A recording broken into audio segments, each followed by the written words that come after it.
ওরা বলে কি কোরআনের আইন দিয়ে দেশ চালাবে। দেশ তো আর বাপের 35 সম্পদ। মূলত আইন বিধান জারি করার অধিকার একমাত্র আল্লাহ তাআলারই, আর এই বিধানের বলেই তিনি আদেশ দিচ্ছেন তোমরা আল্লাহ তাআলা ছাড়া অন্য কারো গোলামি করবে না, কারণ এটাই হচ্ছে সঠিক জীবন বিধান। তাদের অধিকাংশ মানুষই আল্লাহ তাআলার উপর ঈমান আনে না, তারা আল্লাহ তাআলার সাথে শিরক করতেই থাকে। তবে তারা কি এ বিষয়ে নির্ভর হয়ে গেছে যে হঠাৎ করে একদিন তাদের উপর আল্লাহ তাআলার সর্বগ্রাসী আযাবের শাস্তি কিংবা আকস্মিক কিয়ামত আপতিত হবে? অথচ তারা তা জানতেও পারবে না। হে নবী, এতে তুমি বলে দাও, এ হচ্ছে আমার পথ, আমি মানুষদের আল্লাহর দিকে আহ্বান করি। আমি ও আমার অনুসারীরা পূর্ণাঙ্গ সচেতনতার সাথেই এই পথে আহ্বান জানাই।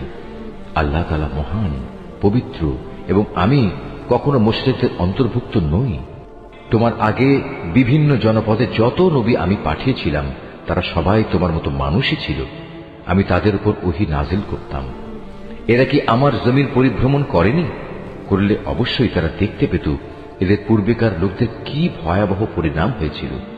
সত্য কথা হচ্ছে, আখিরাতের ঠিকানা তাদের জন্যই কল্যাণময়, যারা নবীদের পথে চলে তাকওয়া অবলম্বন করেছে। পূর্ববর্তী মানুষদের পরিণাম দেখেও কি তোমরা কিছু অনুধাবন করবে না? আগেও মানুষ নবীদের মিথ্যা সাব্যস্ত করত, এমনকি নবীরা কখনো কখনো নিরাশ হয়ে যেত। তারা মনে করত তারা বুঝি সাহায্যের প্রতিশ্রুতিতে মিথ্যাবাদী সাব্যস্ত হয়ে যাবে। তখন হঠাৎ করেই তাদের কাছে আমার সাহায্য এসে হাজির হল।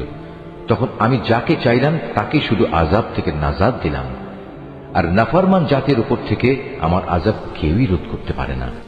অবশ্যই অতীতের জাতিসমূহের কাহিনীতে জ্ঞানবান মানুষদের জন্য অনেক শিক্ষা রয়েছে।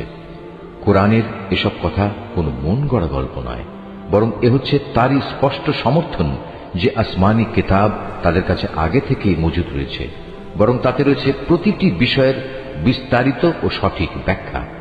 সর্বোপরি এতে রয়েছে ঈমানদার মানুষদের জন্য হেদায়েত ও রহমত।